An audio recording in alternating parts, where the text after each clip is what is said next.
नमस्कार स्टूडेंट्स। आज हम लोग पॉलिनोमियल के एक ही क्वेश्चन पर डिस्कस करेंगे। इस क्वेश्चन के विषय में मैं आप लोगों से बाद में बात करूंगा। पहले आप इस क्वेश्चन को देखें, इसके सॉल्यूशन को देखें, और मैं दावे के साथ कह सकता हूं कि कोई भी स्टूडेंट इस क्वेश्चन को देखने के बाद बिल्कुल इजी वे मिलेगा, क्योंकि ये क्वेश्चन देखने में तो इजी है, लेकिन जैसे ही आप इसको सॉल्व करना शुरू करते हैं और एक दो लाइन आने के बाद आप पूरी तरह से फंस जाते हैं। ये क्वेश्चन पॉलिनोमियल स्टैंडर्ड 9 और स्टैंडर्ड 10 का है, और क्वेश्चन के सॉल्यूशन के बाद इस विषय पे मैं एक बात आपको बहुत ही इम्पोर्टेंट बताऊंगा। आप वहां तक मेरा इंतजार कीजिए, ठीक है। क्वेश्चन मैं मोबाइल से पढ़ूंगा और फिर यहाँ पर आपके पास आता है। If the polynomial x to the power 6, पहले मैं क्वेश्चन लिख लेता हूँ।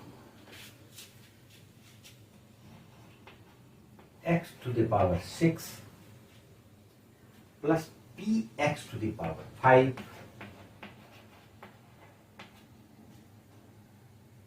Plus qx to the power 4 minus x square minus x minus 3, ये वो पॉलिनोमियल है जो हमको गिवन है। Is divisible by x to the power 4 minus 1, is divisible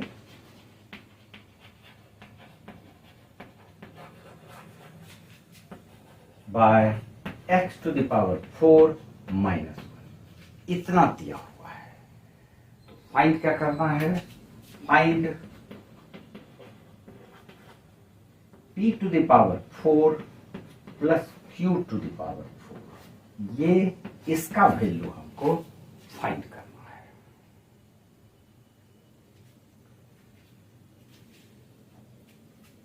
सबसे पहले इसके सॉल्यूशन को देखते हैं।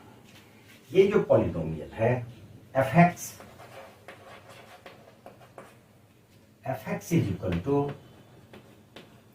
x to the power 6 plus px to the power 5 plus qx to the power 4 minus x square minus x minus 3। इस polynomial को x to the power 4 minus 1 divide करता है कंप्लीटली।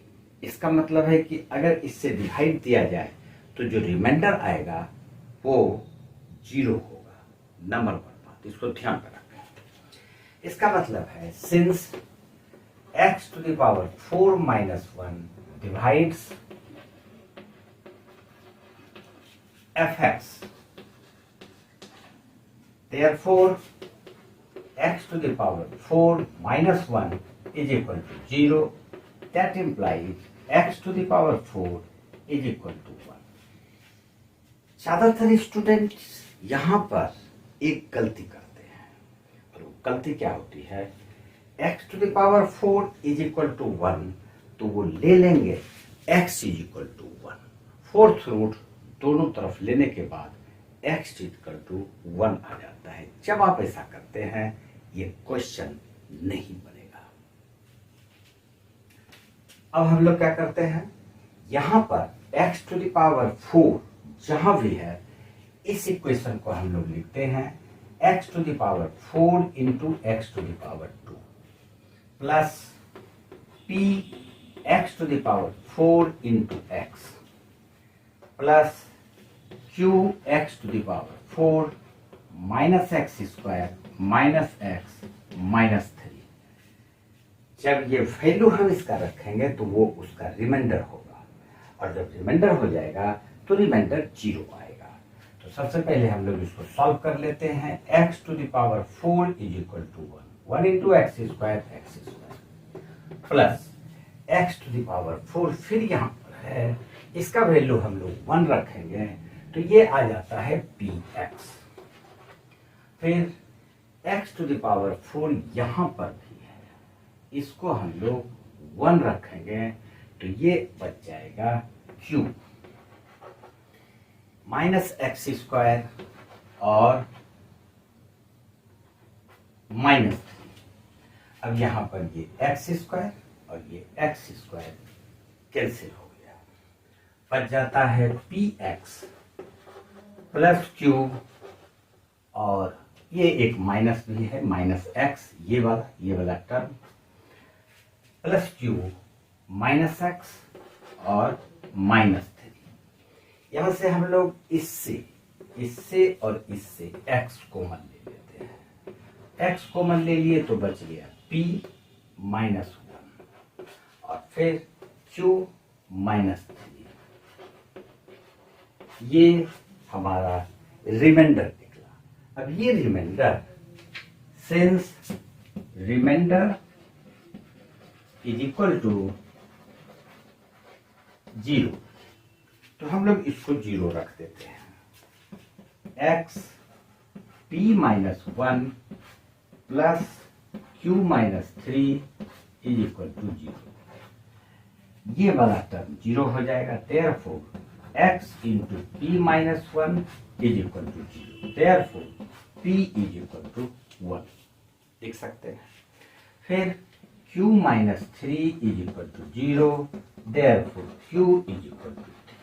अब हम लोग वैल्यू निकाल सकते हैं, therefore p4 plus q4 is equal to 1 to the power 4 plus 3 to the power 4, 1 plus 81 is equal to 82।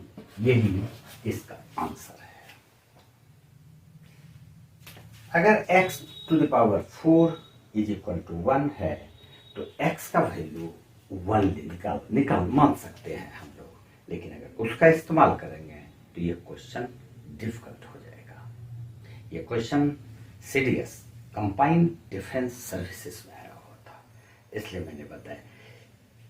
ऐसे एग्जामिनेशन में जो एंट्रेंस होते हैं उसमें कहीं ना कहीं कुछ ना कुछ तो ट्रिक रहता है।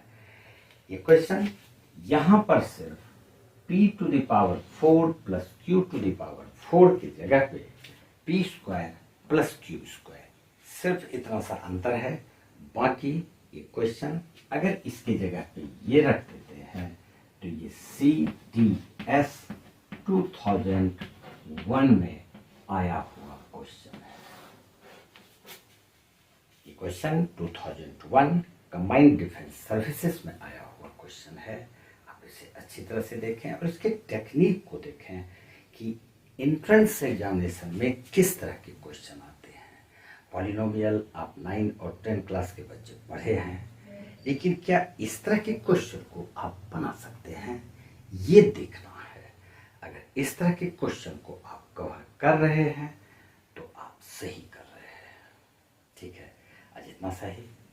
जय हिंद, जय भारत।